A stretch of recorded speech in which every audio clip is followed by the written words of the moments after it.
And welcome back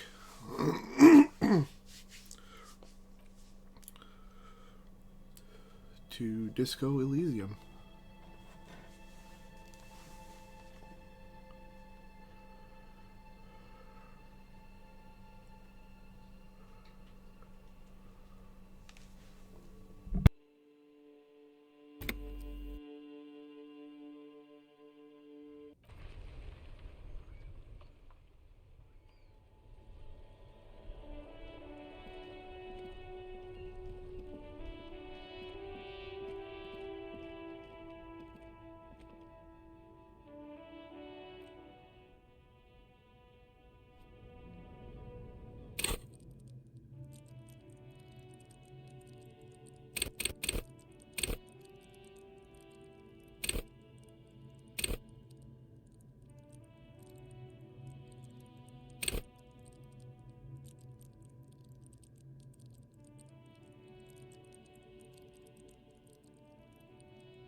Welcome to Frit. Feel free to look around or something. Everything is out on the shelves. What's that magazine she's reading?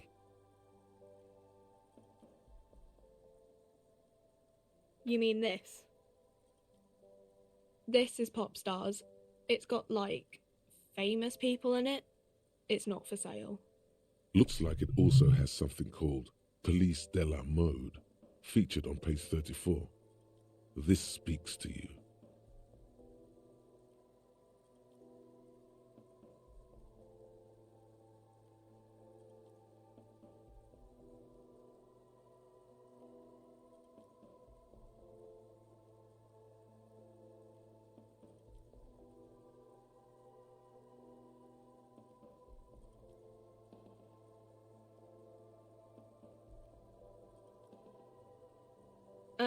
It's where they rate different outfits famous people wear.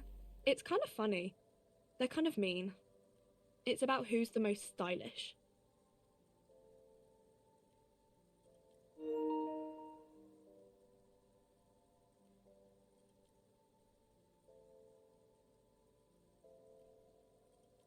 Benita. She's a model. Usually it's a model. Or a singer-songwriter. Or a model. We are not the fashion police. We're the real police.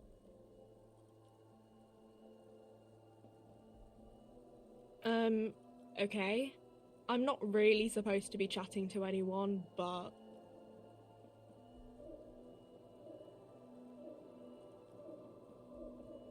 A warehouse? I don't know. Maybe. I don't really care what Frit does. She scrunches up her face into an expression of consummate adolescent skepticism. Fine. Frit doesn't have a warehouse. Just a little back room here. Okay? I don't really know anything. I mean, I know it's there, but I haven't seen it, so... Not really. No.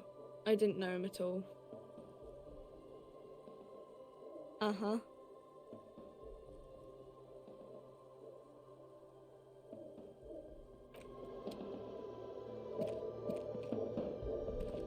You see several packaged raincoats fill a low shelf beneath a display of croissants and juice bottles. The raincoats are transparent, except for the big Fritta slogan on the back.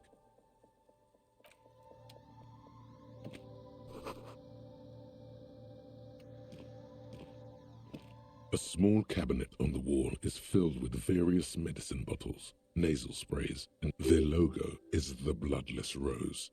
Pure white, untouched. Just ask me if you need anything from St. Baptiste. We don't stock prescription meds, but we do have Nosafed, Duramine, magnesium, and Hypnogamma.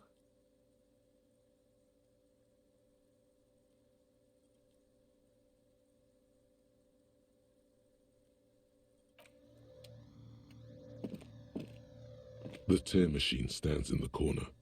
A sign says, 1 bottle equals 10 cents. Your bottles clunk into the machine, and the money appears with a satisfying jingle. You're a richer man now.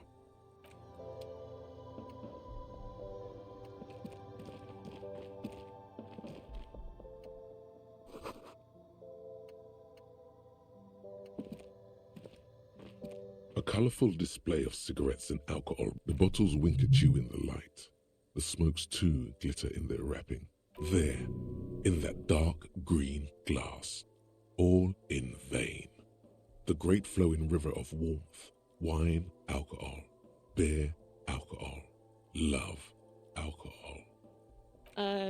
Guess not, no. I'm obliged to inform you that both alcohol and cigarettes damage your health, but I guess you already know that.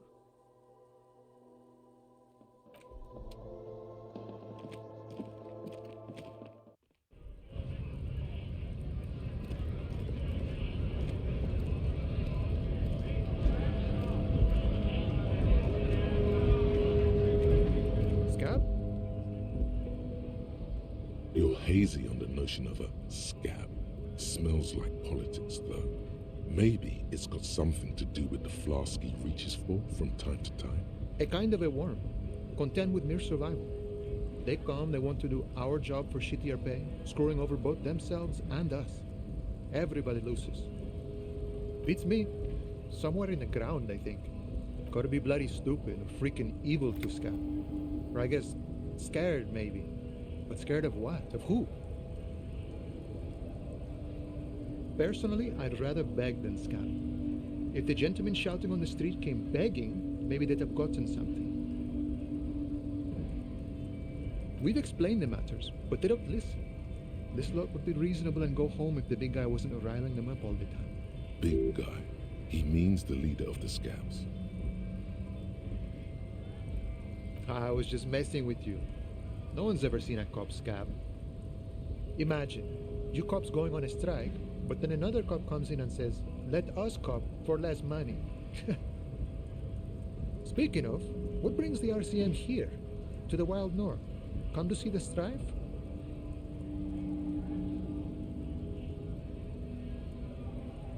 Body still hanging in the tree? Hey, that's a rough pickle. Can't help you with that, sorry. I'm not really an admirer of dead bodies. Might be someone else from the Union can render assistance. I don't operate in that capacity. I'm not a granter of passage. The passage grants itself. If it's all so simple, why don't the strikebreakers just go up? Aye.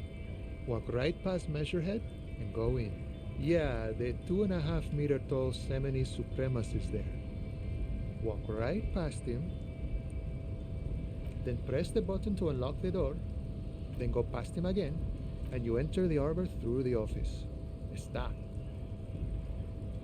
Don't worry, I'm sure it's not completely impossible.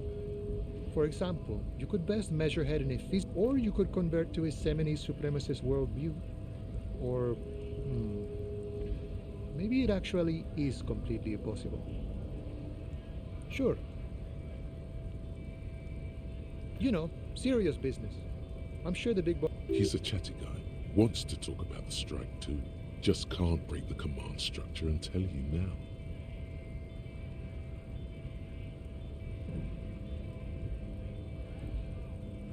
Murder, huh? That sounds like a lot of hard work. You'd never see me investigating a murder.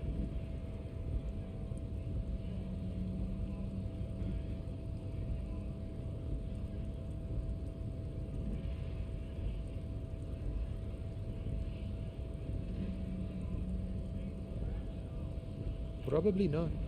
I wouldn't even know where to start with that. Much better here at the harbor, for an honest union man like me.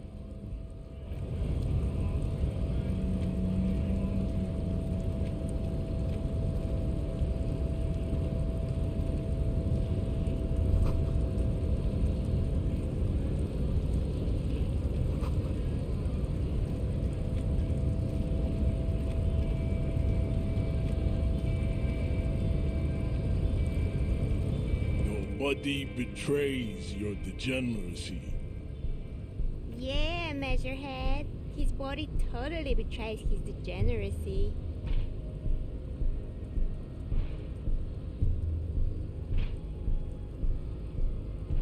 You have succumbed to Al-Ghul. You reek of it. An invisible sword of Al-Ghul emerges from your throat. You cannot see it, but others can. It is making the woman in my company sick. Yes, Al-Ghul. He means alcohol.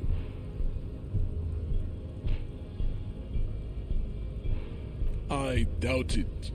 My microcephalic race, so.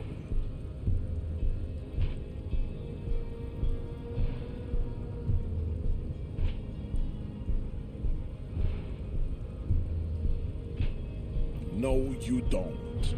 You need to get another drink. Occidental Haplogroup B4 is done giving orders around here. The influence of the ham sandwich race is waning.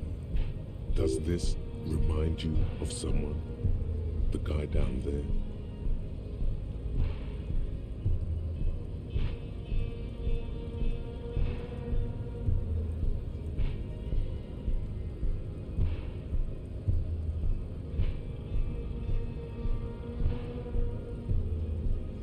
Look at my craniology. I am the pinnacle of my haplogroup. The pink blob is a bad example, even of yours. It saddens me.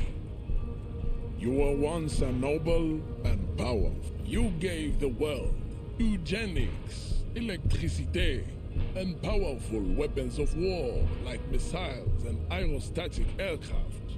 You made great gains in metallurgy, race theory, and statecraft.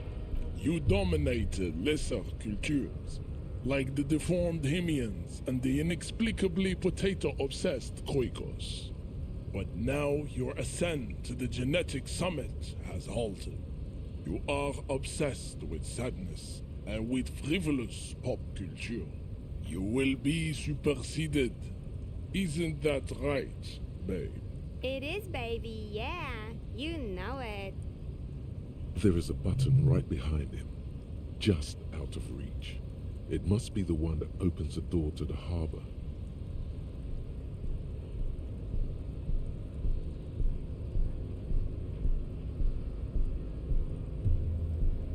It is my task to keep the degenerate drunks from entering the harbor.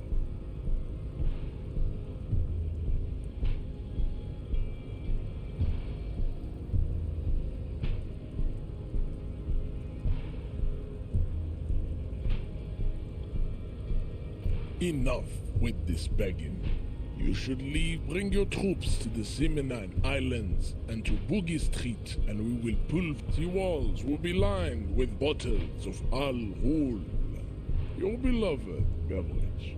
Inside, we will store the. There may be a peaceful solution to this. You could internalize Meshehet's race theory. He would take you as one of his own.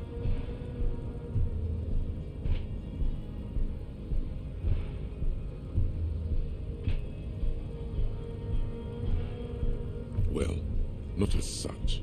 What you do with a mastery of advanced race theory is up to you. You could reject the findings, sure, or accept them and become an advanced racist.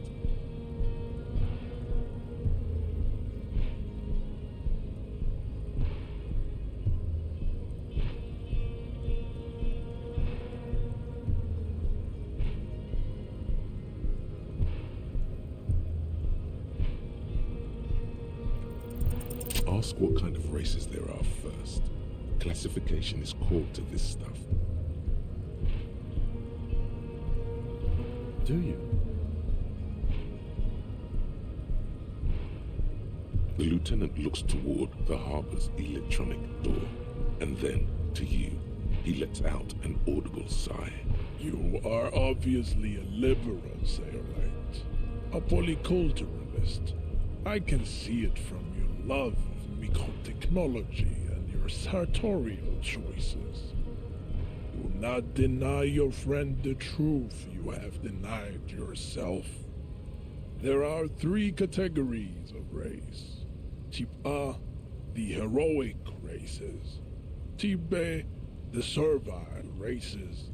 And the vile CF race cauldron of pederasty. Which one do you need education on?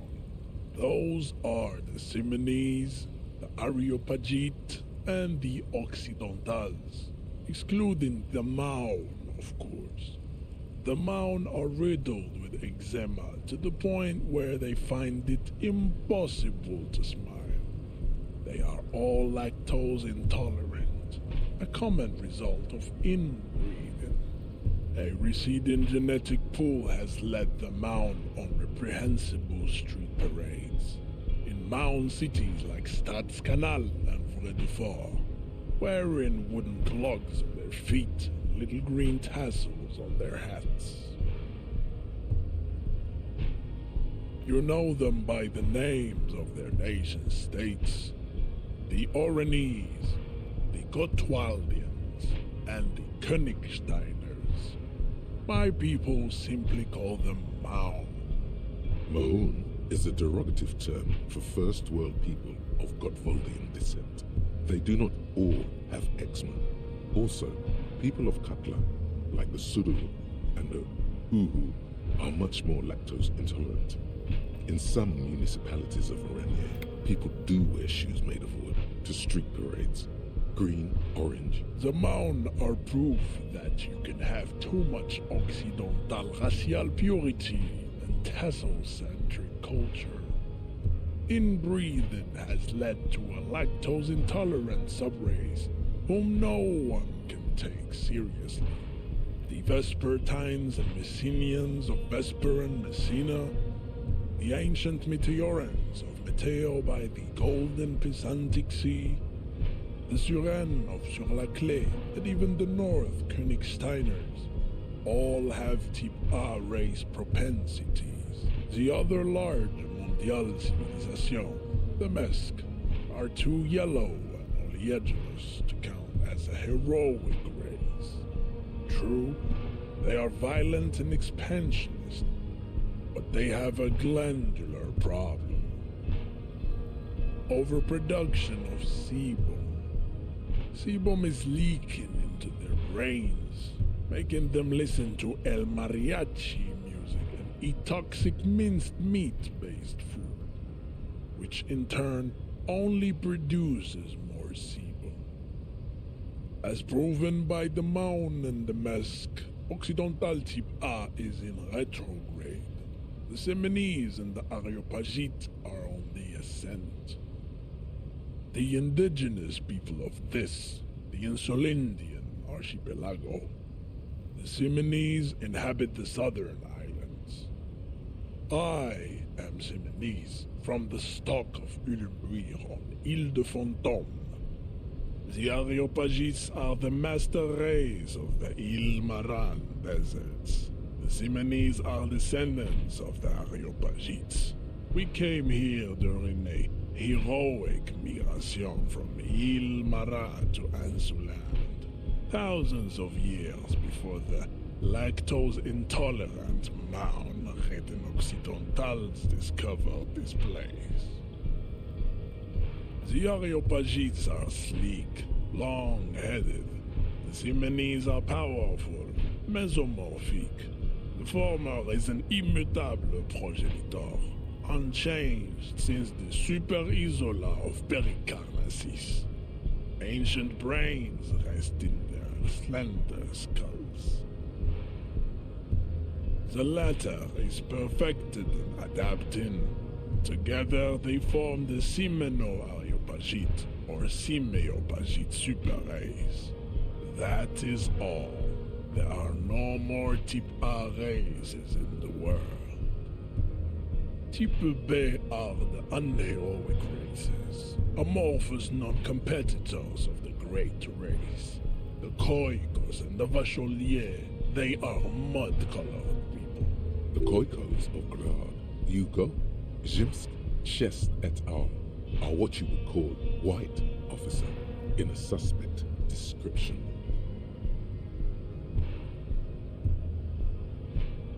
To an untrained eye, the Khoiko appear white and pinkish, like a ham sandwich. But look into their eyes and you will see. They are of an indistinct muddy color, and so is their skin. Unhealthy, sweaty, and ashen. Pinkness is a racial quality that has to be earned through centuries of advanced ballistic warfare and cultural domination that the Grad people have undergone for drinking alcohol and smoking the degenerate tobacco and for eating potato. The Khoiko, the countless micronationalities of Grad, are all inexplicably obsessed with potat. The only thing they like more is dividing into microscopic ethnostates, like political amoeba. Wouldn't he be one for ethnostates?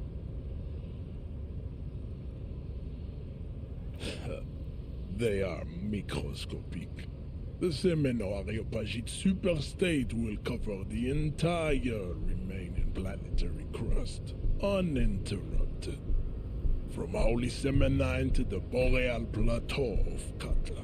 Its leaders will be the genetic epitome of the Simonese and Areopagite stock, elected by nature, not the base inner spoilage called demos. The Vacholians, halfway between Type A and the racial cauldron. Two makes to know right from wrong. You tried your degenerate little revolution, which was the single greatest failure committed by humans in our 82,000-year history on this planet. Is it 82,000 years that we've been recording history? You have very little idea of what is happening, but that seems a little off.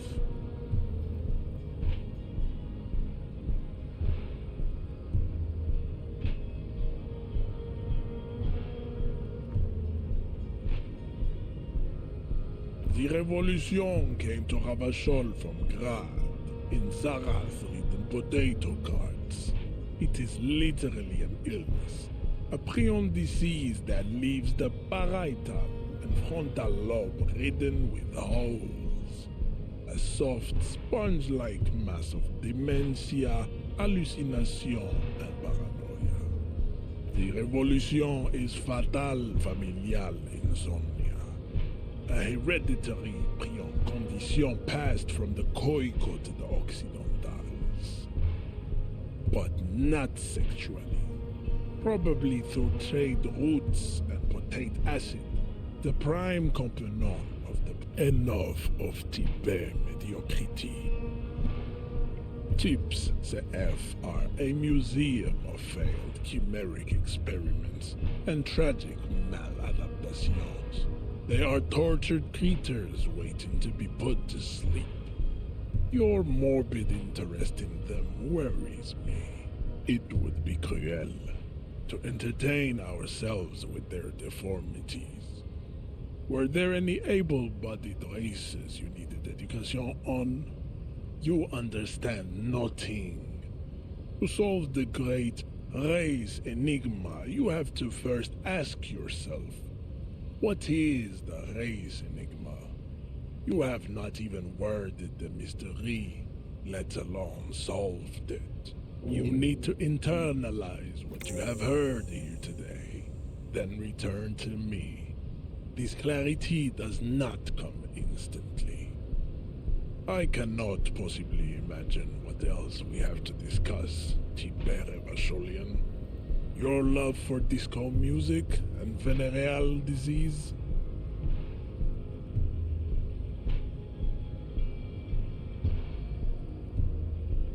He does not so much as glance at the object. Stop showing me your pathetic. He had nothing to do with it.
You should totally sing karaoke here, the first chance you get. Your emotions need to be expressed. People need to know your vast, oceanic soul. Of course, at this point, precise measurements of you through a PA by other people.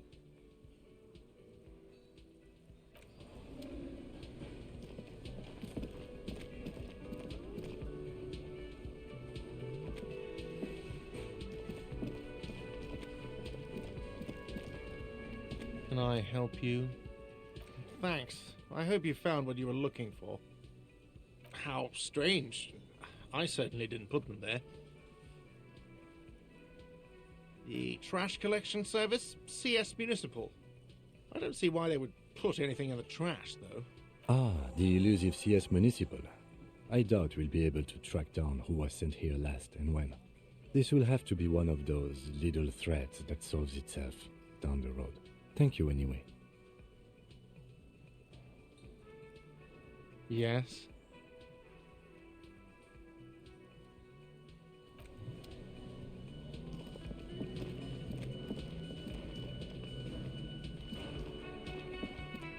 Hello again, sweetie.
man before you is naked, but for a pair of underpants and white boots. His skin is marbled with decaying veins and blotched by lividity. On his chest, a fading web of tattoos, the cargo belt used to hang him from the tree.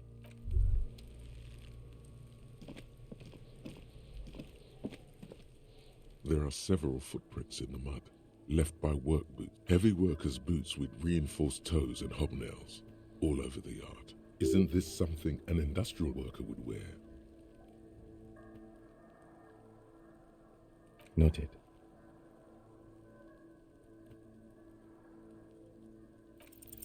Maybe more than 12. No, 8 pairs of boots have shuffled back and forth in them. 1. Standard work boot, steel reinforced toes, number 46. 2. Standard work boot, steel reinforced toes, number 44. 3. Hobnailed work boot, steel reinforced toes, number 43. 4. Standard work boot, number 45 or 46.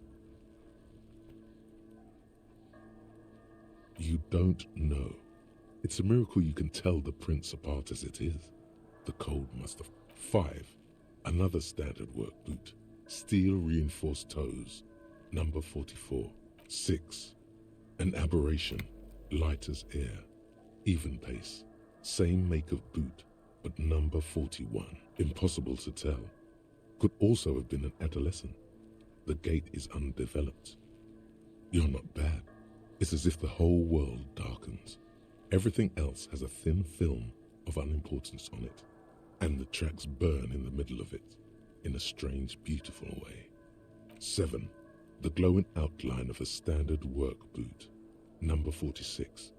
But the imprints are twice as deep as the others. The weight exceeds 200 kilograms. 8. And yet another standard work boot, number 44. There's an aberration in the pattern of the sole, however. How many? I was pretty off then. I counted 20. I never got the hang of it. Hyperopia. Do you see anything out of the ordinary? A woman or a kid? Okay. How do you know? He knows it's hard to discern sex from a person's gait. Understood. Anything else? 200? Could it be the combined weight of 2 people, one carrying the other who's tied up? Let's say... He might be right. 200 kilograms of living weight is unlikely.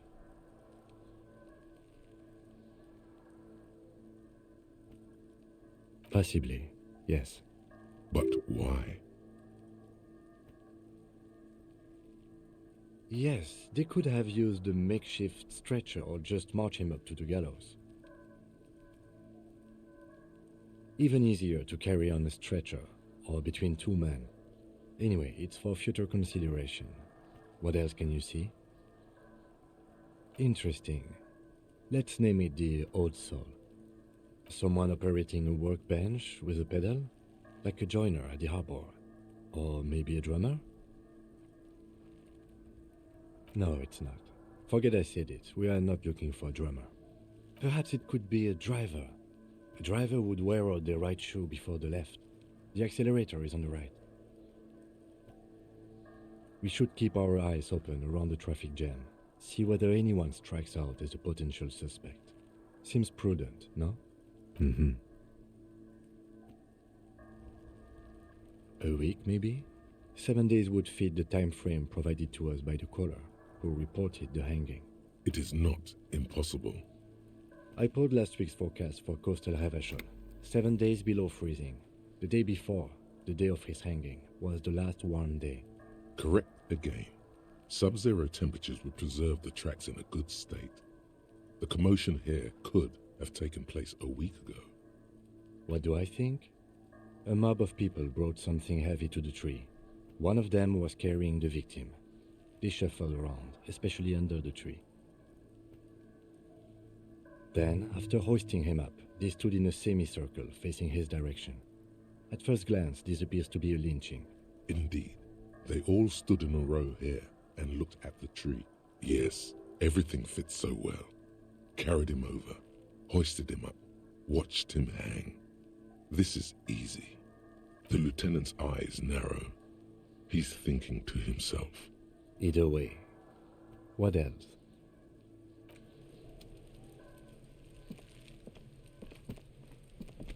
Yes?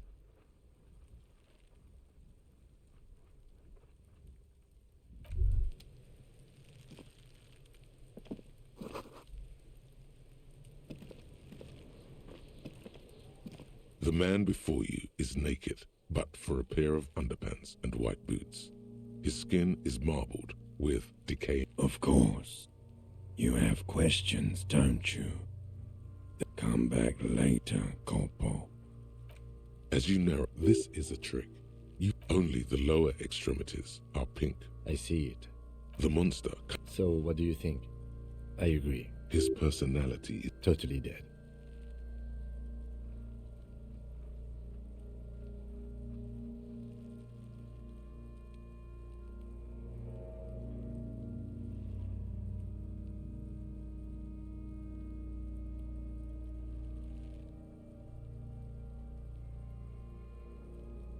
Absolutely.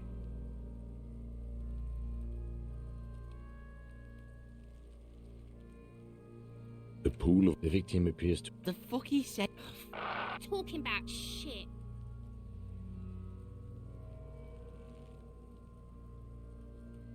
Did we? I don't feel lucky. but there is no breath to catch. Only the cadaver filling the air and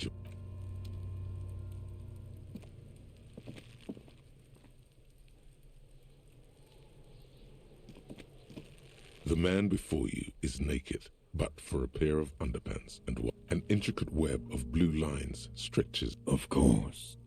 You have questions, don't you? Come back later. His eye dark brown. The corpse looks right through you as you distance yourself from its stench.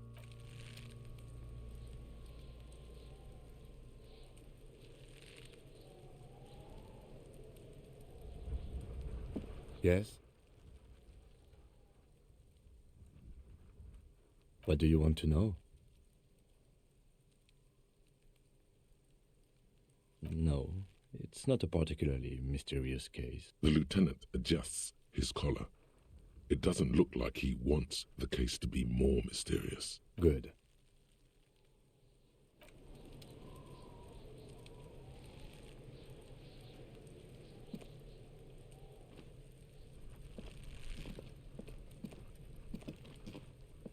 The man before you is naked, but for a pair of underpants and white boots. His skin is marbled with decaying veins.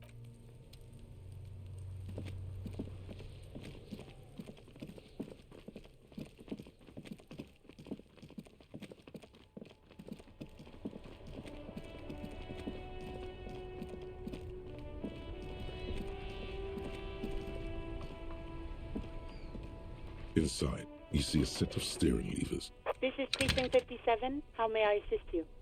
57th, over and... In the cabin, you see a set of steering, a metallic... Take what you need, officer. It's going to be a long case. I'm not protective of my... He's clearly a little protective of his tools. But what can you do? Work is work. The pry bar feels nice and cold and you're useful for opening all sorts of doors. The handles are long and sleek. Snaps, it's robust, weatherproof, and well, lets you see things. The pull-out toolbox slides back into its... This is Precinct 57. How may I assist you? Sir, officer. What's the number? And the make of the armor, if you know it. Got it. I'll contact the ICP database immediately. Call back tomorrow. Hopefully they'll have dug up something useful by then. The International Collaboration Police, ICP, is an inter-Isolari law enforcement service, the crown jewel in the moral intern diadem, alongside EPIS and the coalition government. Of course. What is the number, officer? Yes, hold on. Her number is 005 1944298. Received. Hold on, officer.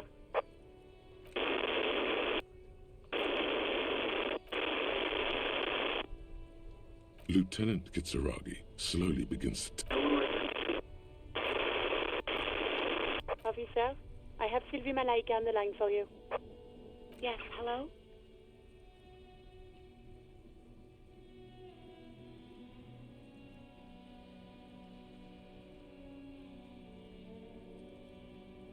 Oh, right. Hello, officer. What can I do for you?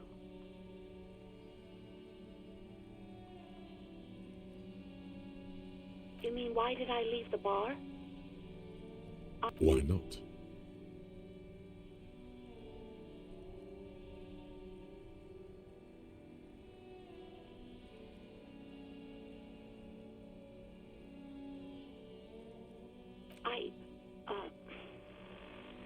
Let's just say I left because I needed to get away from someone.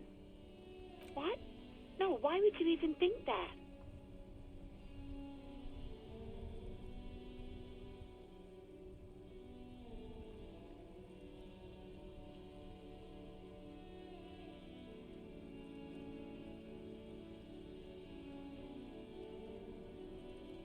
Please, don't bring Gar into this. It's not... God, why can't you just mind your own business?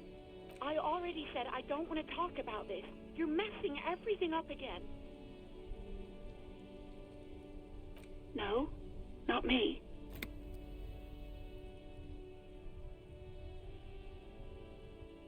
No, sorry. I don't. Not a lot of people have phones around here. Copper thieves take the wires. People don't have the money to have the cables put in again. They use the Union's phone, or the one on the coast. So the Union has a phone, and there's one further down the coast. Got it. It was someone else.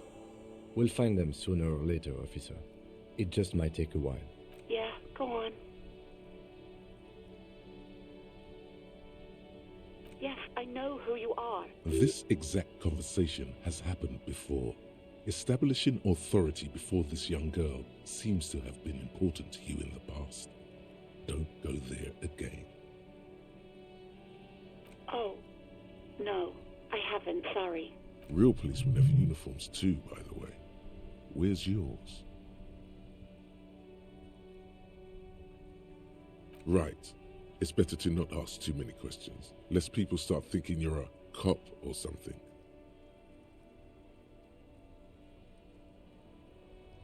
Please, no. Not this. You were trying to impress some people with it. Everyone was eating, and...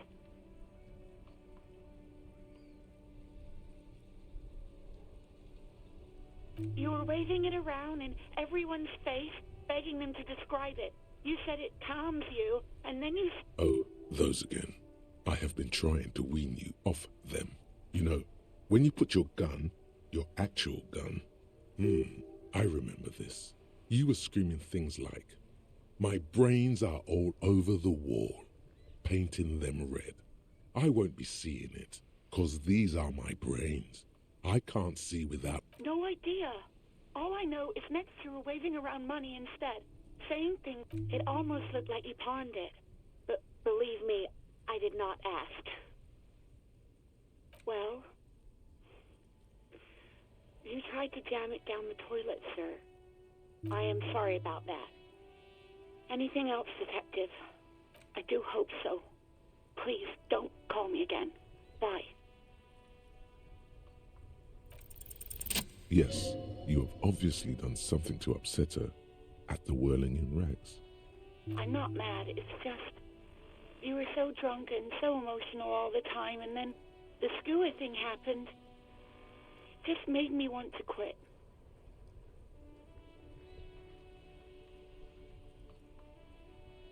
Yes, obviously.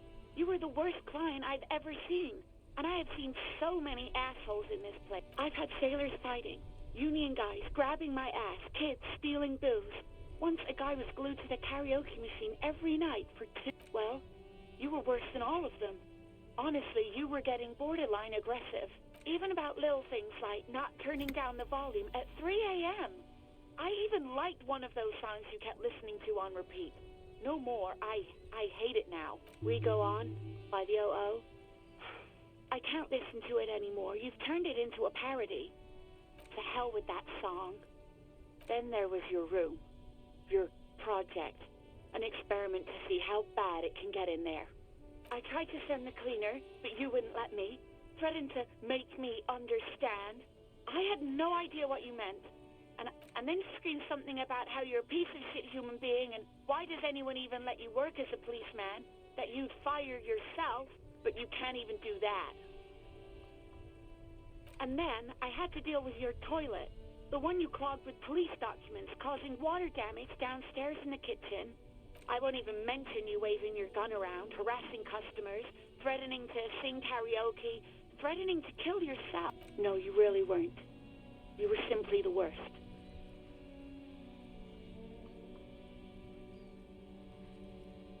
God, I knew I shouldn't have brought it up. Just try not to call me again, and let's pretend it never happened.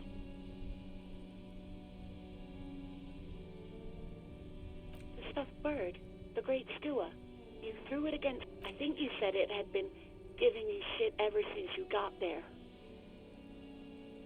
It was a pretty bird, there since I started working in whirling. I really liked her. We call her Scotty. Wait, really? No, this is absolutely... No, I was actually flattered. I've always liked him. There's a pause. You can almost see her on the other side. I didn't know what to say to him later. Then you came and destroyed the place. So I left without explaining. Okay, but please don't mess it up. Please don't take out your gun or something. You hear a sigh of relief on the other. Anything else I can help you with, officer? 57's over. In the cabin, you see a set of steering levers, a radio on a hook, a pull-out toolbox, and the soft glow of the fuel preheater gauge.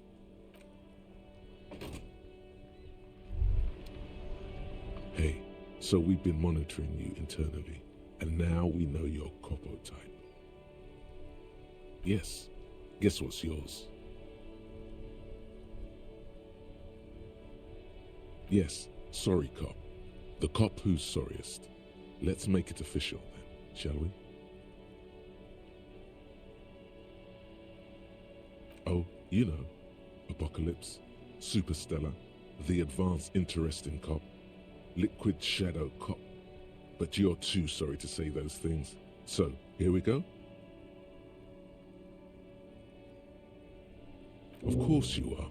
It's okay. See if you can get something out of this, like info. Or maybe every time you say that won't happen.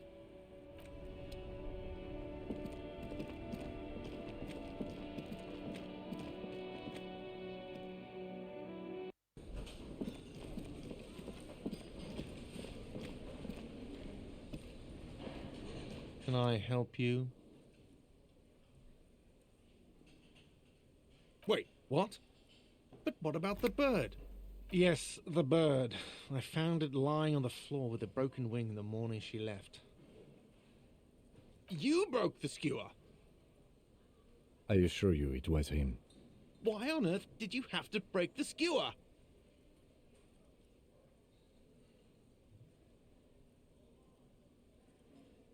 I can't believe it. I was so sure it was Sylvie. Even worse, I thought she was trying to send me a message. A tender type of hope. Something stirs in you. Perhaps this is why you broke it. All right. Did she say anything else? About me, you know? Did she say anything about me? Really? I should give her a call then. Thanks, I guess.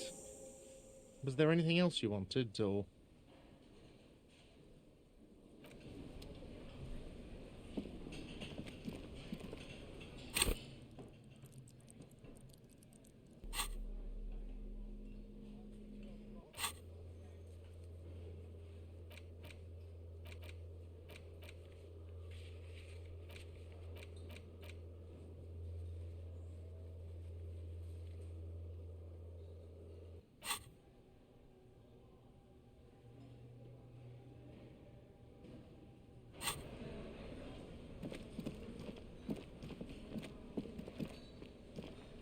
see a heavy steel door. The door does not budge. The cobalt, it leads to a side building.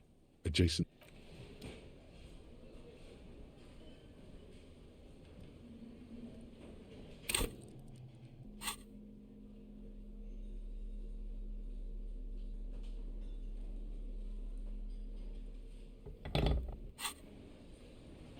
You see a heavy steel door with a prominent dimpled lock.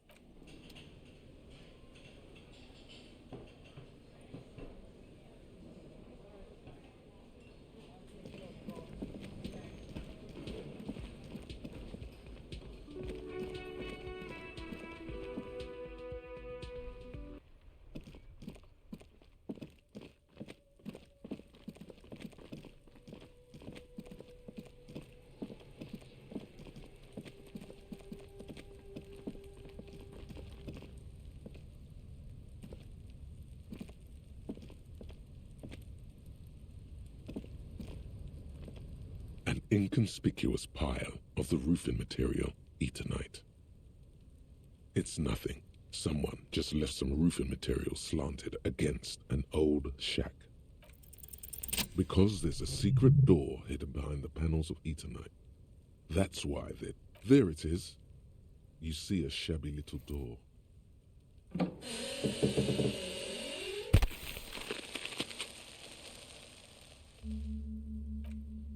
What is this then? A tool shed?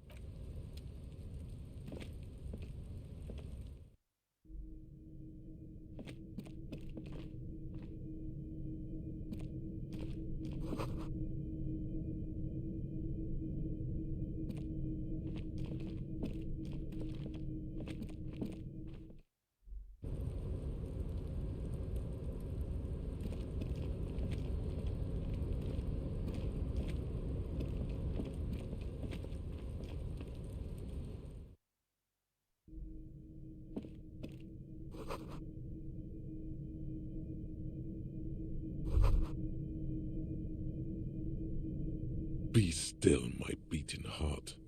It's amphetamine, sweet amphetamine. The lieutenant isn't studying the powder in the mirror. He's studying you. There's a good vague way to ask where he stands on drug use.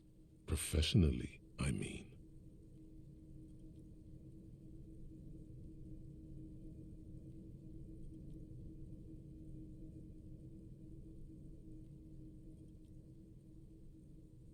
Perhaps not. This is below our pay grade, detective. See that ladder there?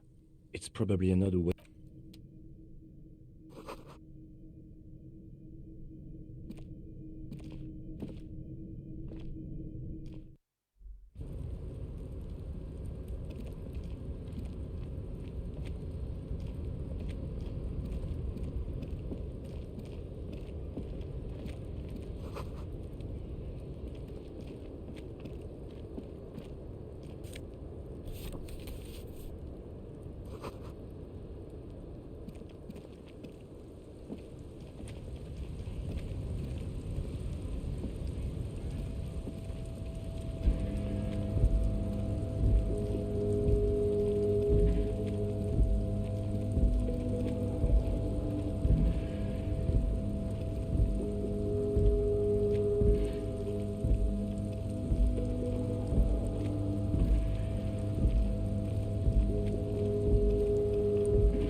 Looks like someone left his tarpaulin cloak hanging. When the wind ruffles the cloak, you can most definitely see a white rectangle on its back. Yes, it's probably yours. It bears the RCM insignia, and you could probably make the jump. You look like you've done some track and field in your day.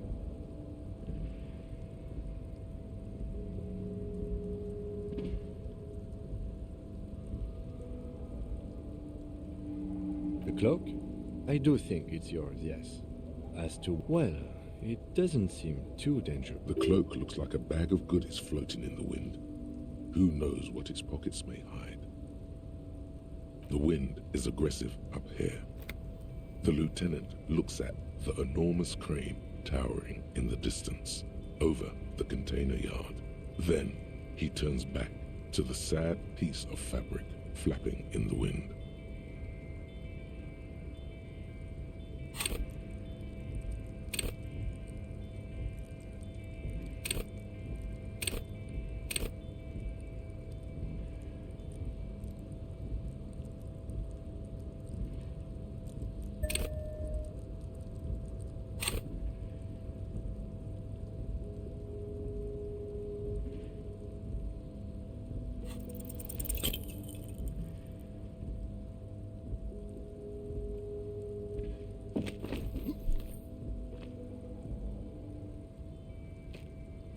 Nope, no, that's still too high.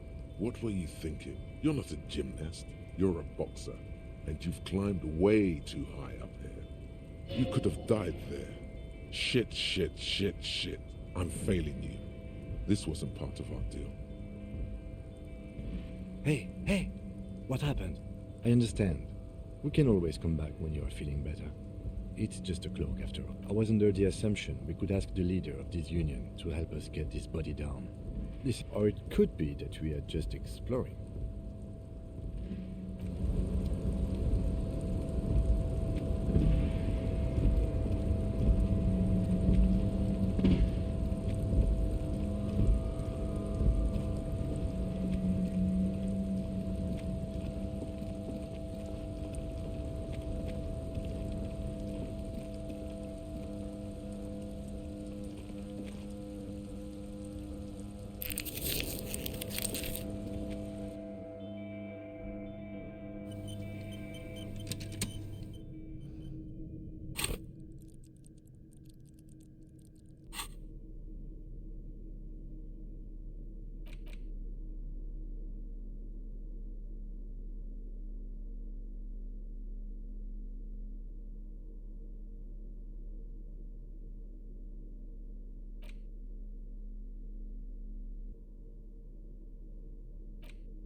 Just an ordinary wall.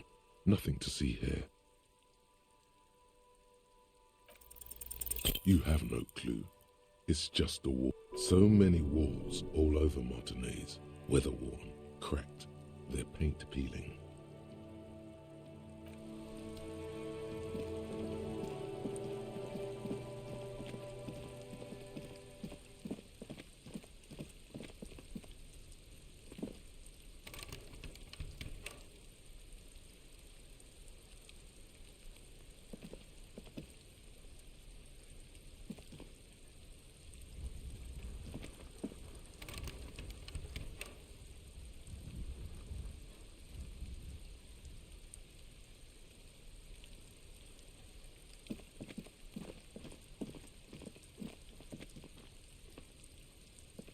A stone, like any other. There's a key beneath it, rusty from the dirt. This must be for the front door. Pity it doesn't have the apartment number on it. This building has hundreds of apartments. We'll just have to go in and see.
This door has been closed with a padlock.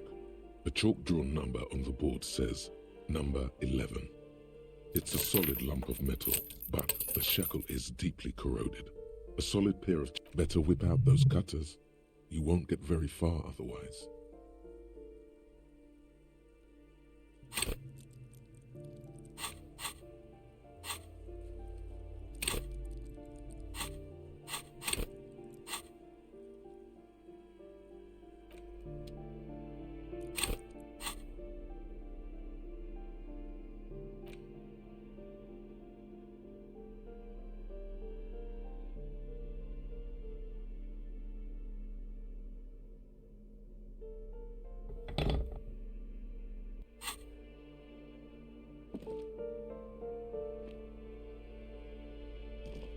This door has been closed with a padlock.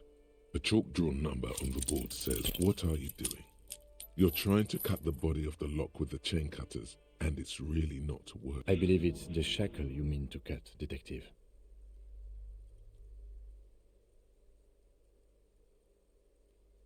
Perhaps you should give it another go. What are you doing? You're trying to cut the body of the lock with the chain cutters, and it's really not working. I believe it's the shackle you mean to cut, Detective. Perhaps you should give it another go.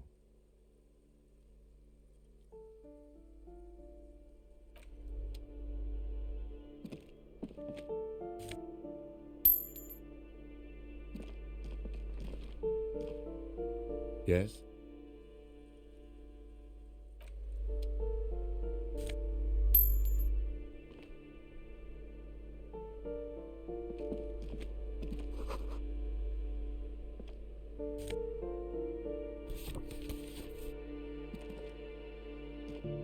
You hear someone walking around inside, rearranging the furniture.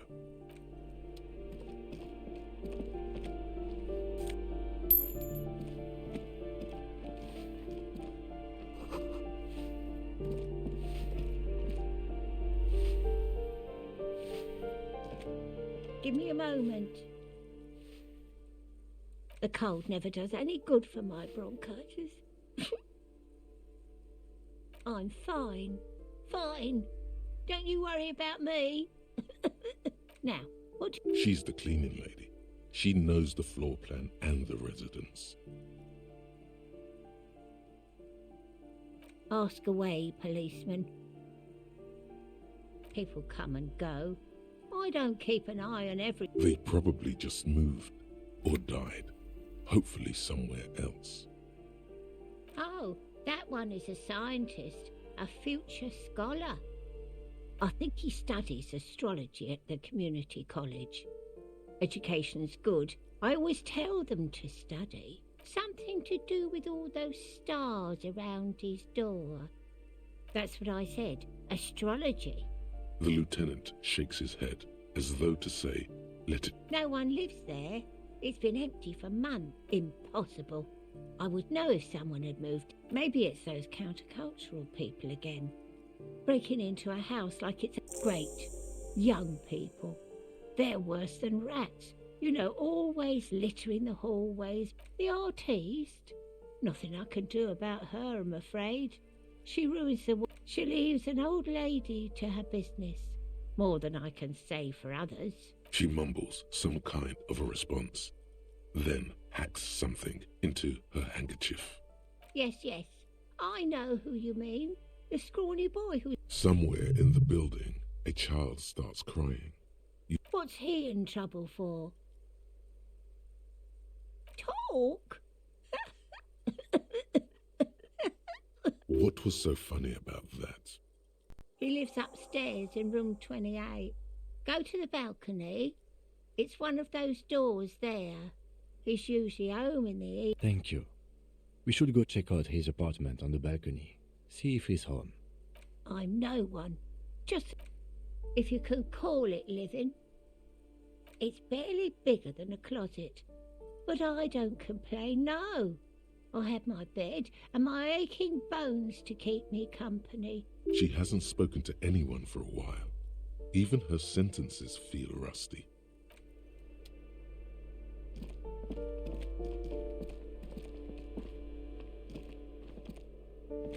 You hear someone walking around and the walking stops abruptly. A poor communard from the looks of it. The room is barely bigger than a closet. Do I have to open the door? Do you have a warrant? Let's go. We don't have a reason to get inside. It's generally easier to do things if you have literally any reason. Excuse me? Of course not. You have plenty of reason to enter.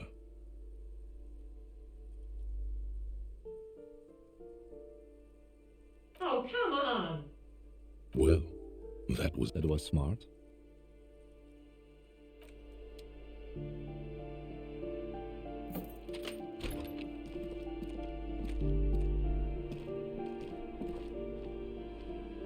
Satisfied? My name is Marielle Charpentier, and I'm an agent with Martinez Realty Associates. I am not breaking in, as I have every right to be here. Do you want to see my ID as well? You can't legally ask for it, but why not? Want to see my residence permit too? It feels flimsy in hand, with the words Revachol Zone of Control written under a nondescript municipal logo.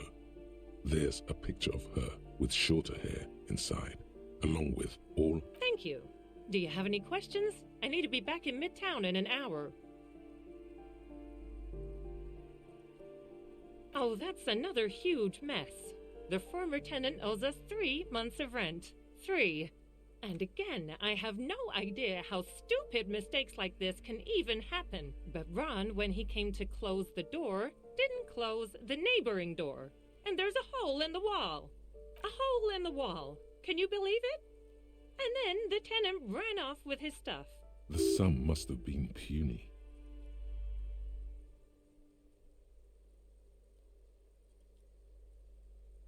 These apartments are perfectly fine. They have gorgeous architecture, a million-real view of the bay, good ventilation, neighbors, life, spark, and they are affordable. I'll tell you, Martinez has a future.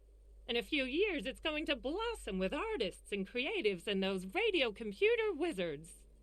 Don't ask me what happened with the wall. I have no idea how both apartments are now unrentable. Both.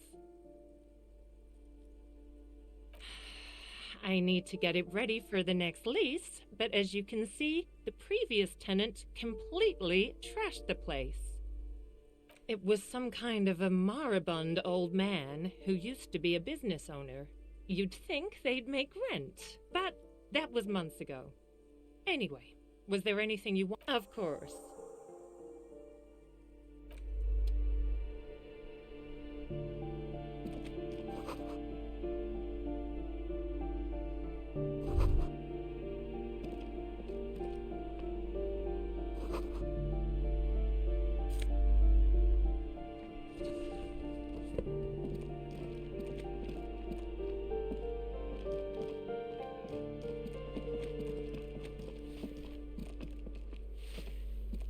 Give me a moment. I see. I hope some good people are finally going to move in. This place needs them.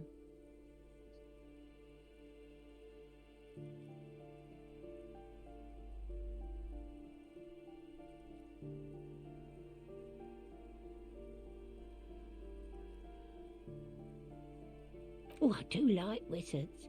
And people like that in general. They have a lot to tell us about our fates.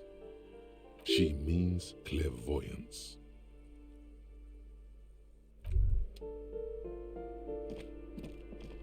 Wow, you work hard. Oh, yes, you hustle. You're a provider.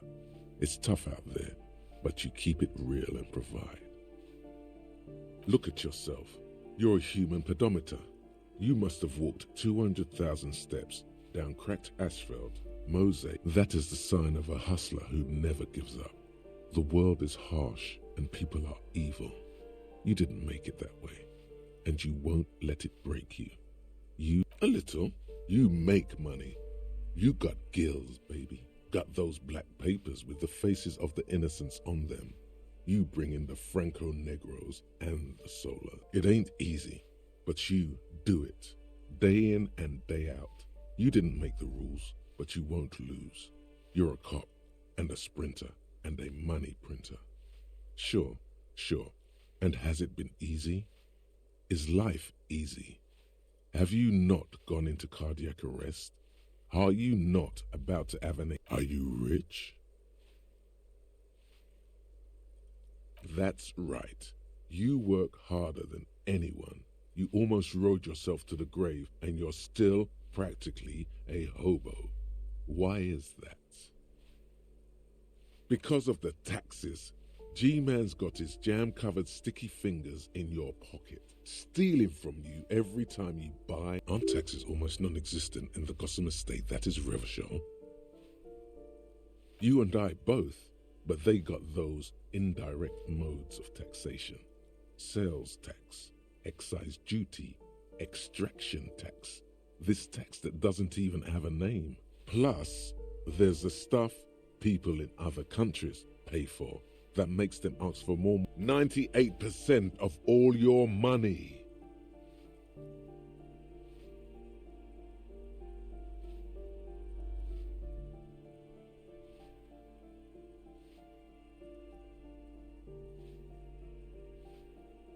What are you, a racist? Don't be a racist. Be a cool immigrant, ultra-liberal. This guy's appropriating the emerging Boogie Street lingo as part of his sales pitch for the free market economy.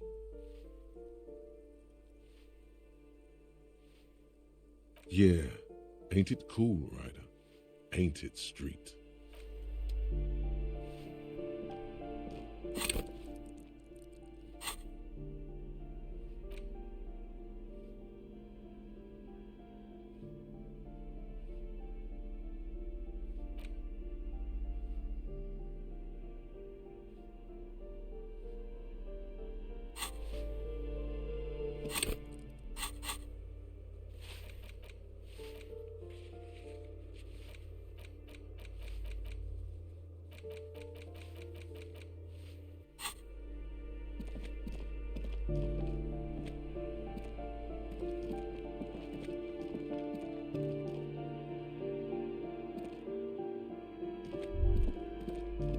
That isn't just a five-pointed star. It's an inverted white pentagram cradled in a wreath of... The star and antlers was developed in the 6th decade of the last century, and quickly, even today, half a century after, the star and antlers retains the ability to evoke hope, disappointment, and to symbolize the toppling of the old. Also, some social democrats were already using it. The wreath of antlers represents a natural crown. It was about building a society that could exist in accord because white is the color of peace. Nothing at all yet. Right now, it's just...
Ruination has come.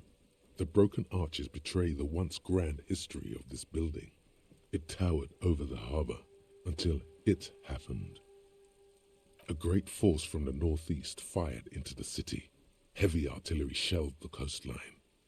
The tenement acted as a defensive wall against the worst of the shelling until it was destroyed, and they had the waves of the Martinez Inlet roll over the fall. What didn't fall into the ocean was used as scrap.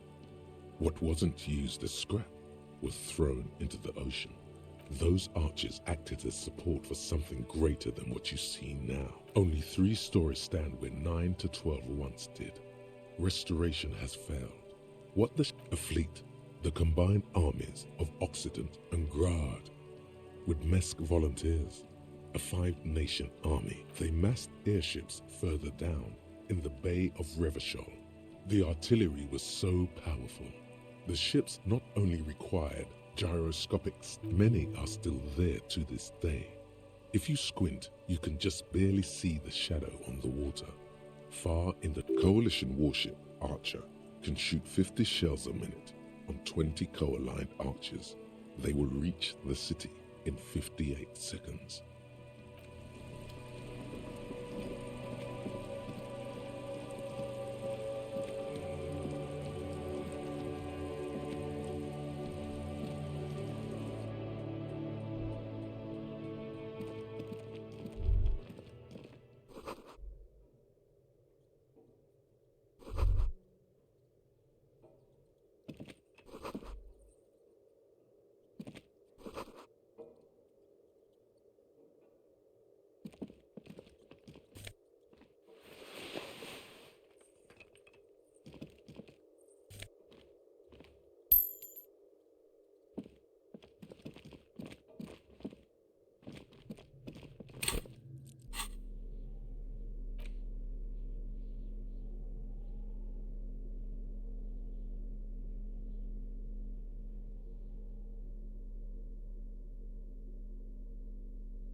Ooh, the piggies have learned how to saunter up staircases. I didn't think you could do that with hooves, but here you are. Yeah, I can see that. Cool mutations. That smell coming from her paint bucket. It's not paint, it's heavy fuel oil.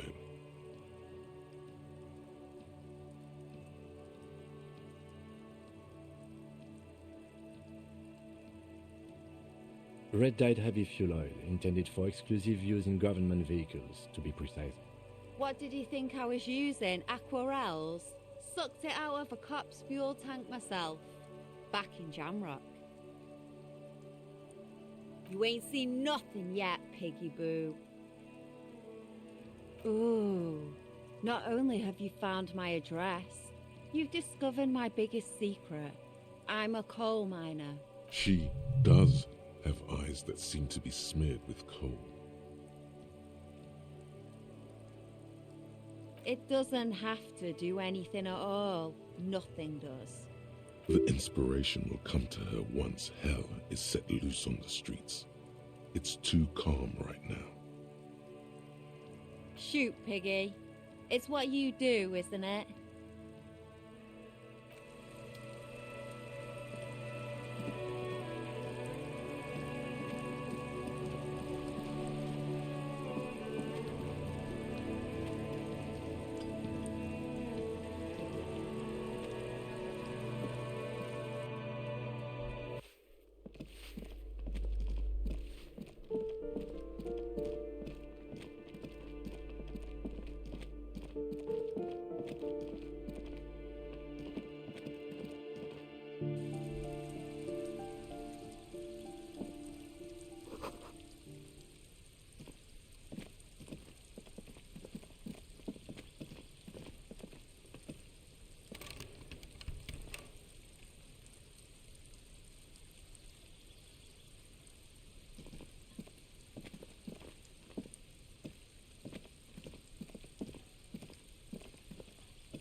This door is made of metal and appears to be number 28. This is... Let's see if anyone's home. Knock on the door. No one answers. Looks like the young man we are looking for isn't home. I think our best chance to catch him is in the evening. We should return tomorrow after we have finished with our day's work. How about 9 p.m.? Sound good?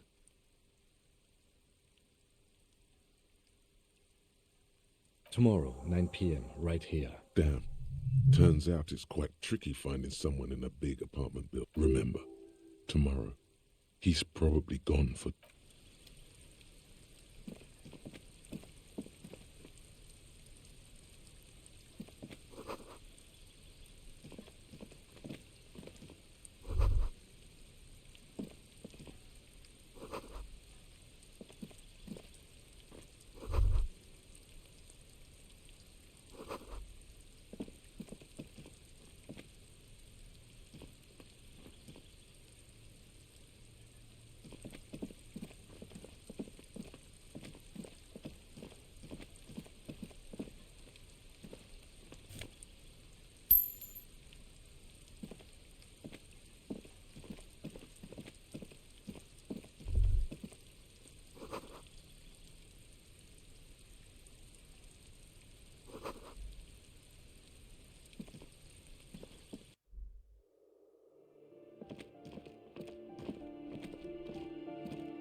Trying to sneak up on me again!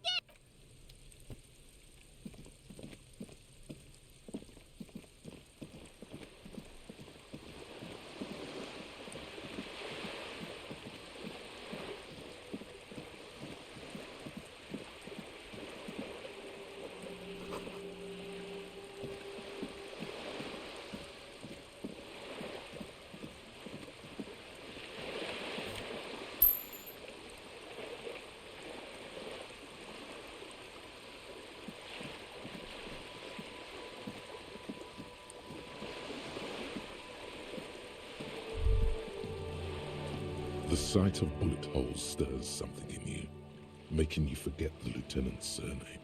The faded marks are too degraded to draw any. They look pretty ancient. Where?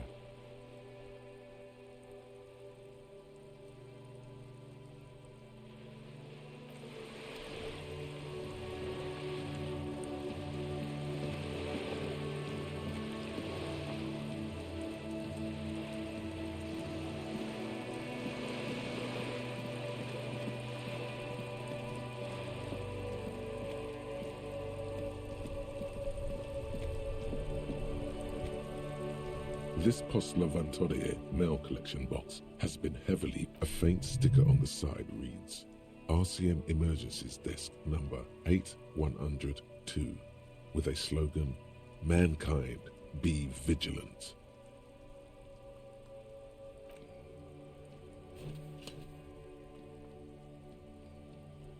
The box seems happy. Eat shit pig, fucked by the coon, and St. G with a crown have been scribbled on it. Jenny is a whore, and best set mailbox also.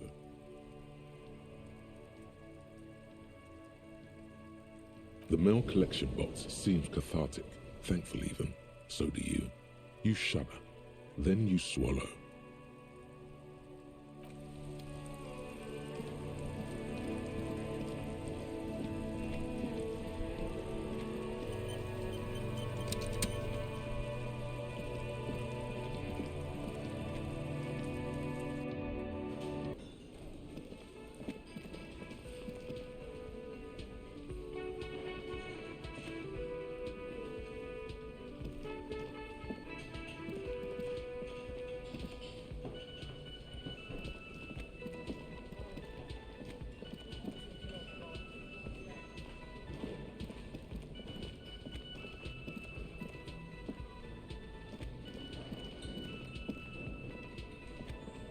The worker is in a deep slumber.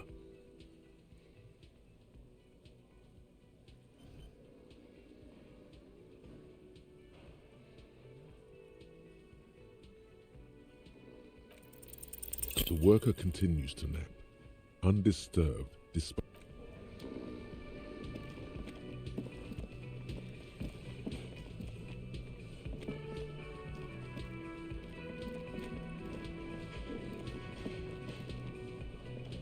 Can I help you? Yes.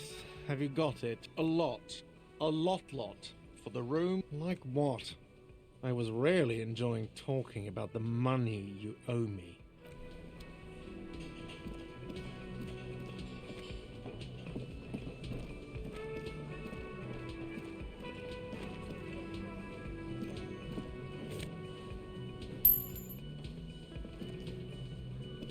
The man ponders his cooking utensils and he looks up at you. Then, shrugging is an international sign for, no, I don't know.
Right to work!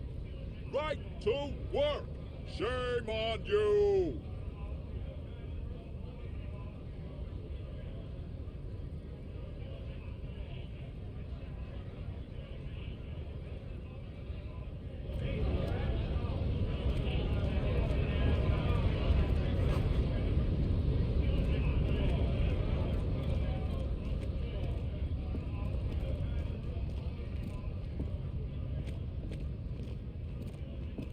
A lorry stuck in the traffic jam. This big, heavy... The windows are clear. They've been recently washed. You can see a lorryman's cabin with the driver has adorned his space with a substantial collection of peculiar paraphernalia. A large metal pendant hangs from the rear view mirror. It is the seal of Royalist era Revachol. The back end of the cabin is a small perch to sleep. A book with ragged edges catches your notice. The front cover features a large... Racist nationalist paraphernalia. Not unusual in this part of town. This is our guy. Likely, yes. This guy's proud of who he is. Drapes it all over his machine.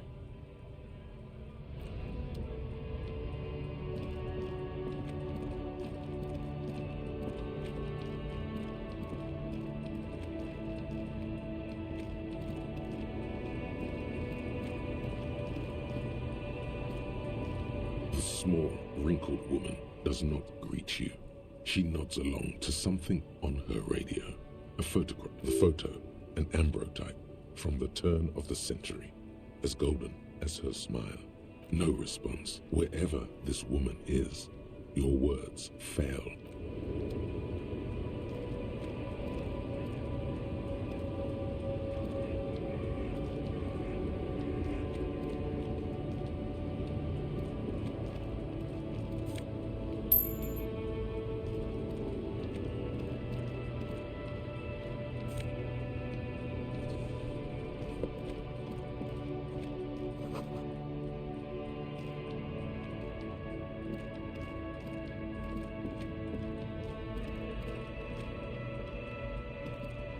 An old monument stands, a silver plaque. As you look up, you notice something with great kinetic energy seems to have impacted the cuirass. Someone shot him in the heart. Interesting. Okay, I can see it. Well, Martinez is riddled with bullet holes. This place saw a lot of action during the revolution. But the statue is recently renovated, so maybe a joke? Target practice or a political statement? Why not? What this shows us is guns aren't too. The king stands high above you.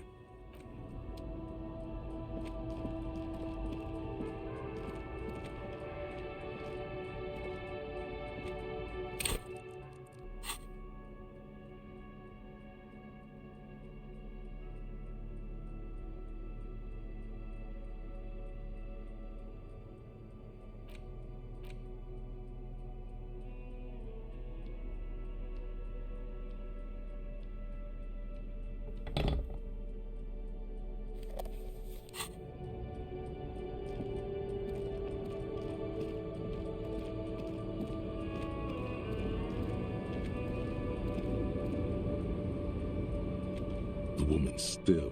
Wait, she's just a distracted old woman. Better.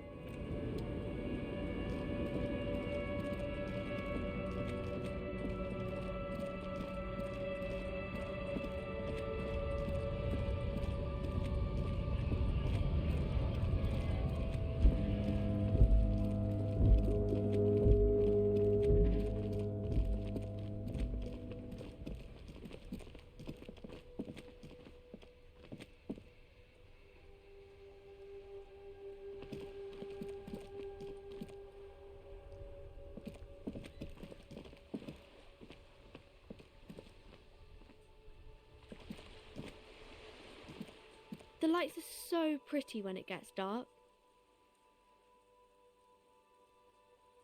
It's the type of book where there's a rich lady and she has to choose between the good man and the bad man. Or there could be a story about a poor lady getting a rich man. It's about man and lady business, sir.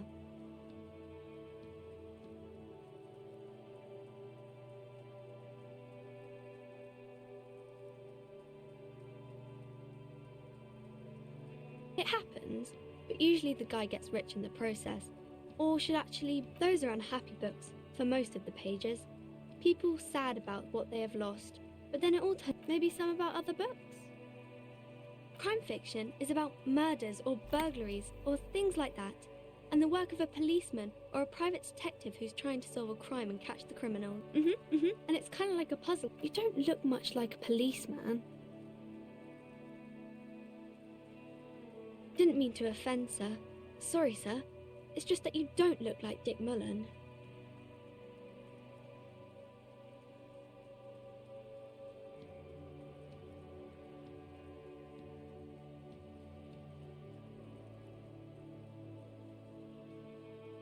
More about books, maybe? Oh, kings and queens and generals of old, or artists and writers. I think that's why people read them. Seems like most people who read those books fail to get more famous from reading them.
This coin-operated viewer is facing southwest. Its coin slot is full of fossilized bubblegum, rendering the machine permanently. A thick layer of graffito covers the lenses. You spell out the word, that's Kuno, on the lens. Under the graffito, a sea of blues and greys appear. You know this to be the star of Pericarnassus, or the Cairo, the central symbol of the Pericarnassian church, a star. Around the large wooden building you see chunks of sea ice gathered on the beach, and a small tent set up on the ice. The metal feels cold and wet under your palm. Probably some kids.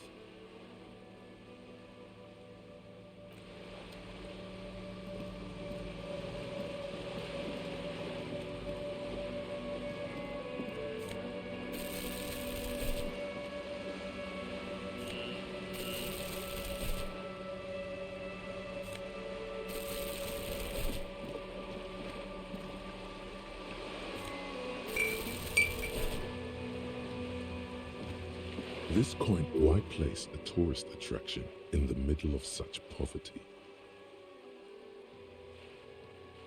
There was a revitalization project in 49. They got as far as the street lamps and the statue on that intersection. Then something went sour. I suspect that something was Everard Clare. The lieutenant adjusts his collar.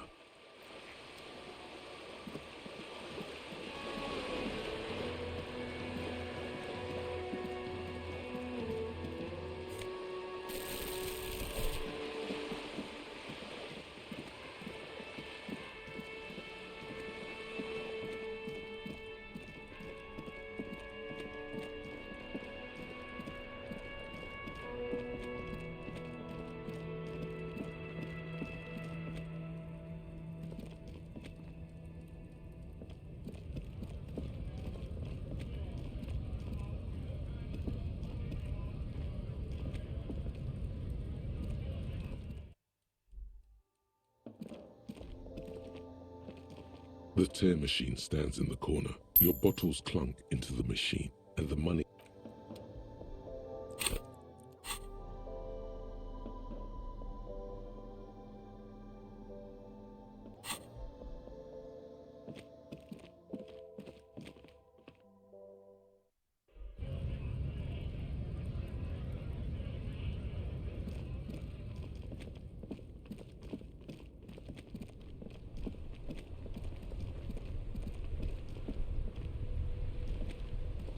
Inside, you see a set of steering levers. This is Precinct 57. How may I assist you? 57. In the cabin, you see a set of steering levers. As you tap on the gauge, the indicator pin jerks as if startled. It's in the lock. No, that's enough fun with the foldable headlights. I know they are mesmerizing. They're also fragile. I'm not going to turn it on. The white suede feels luxurious under that.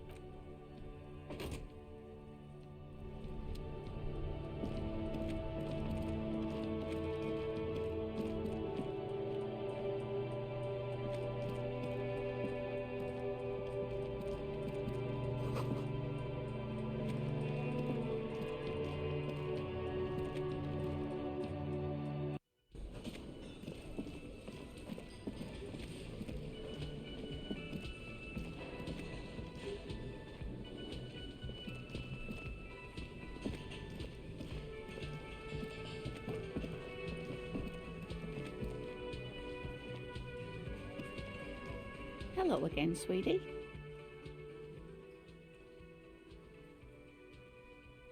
Oh, sweetie, I heard your conversation with the manager about your financial troubles. When do you get your next paycheck? You must be joking. Although our pay does sometimes... It's not easy to assert your right to a decent living wage when you don't have a strong... Interesting idea. This Everard sounds powerful. Maybe you can wrangle some coins out of his book. Oh, no, I'm so sorry. I don't have money for you. If there's... Yes, dear. I'm a paraplegic. A paraplegic is someone with limited or no ability to use the lower half of their body. That's quite all right. I'm used to people asking questions. I know they're thinking about it anyway. Hobocop.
well, that's what we're going to call it for now. I will be back later after work to play some more.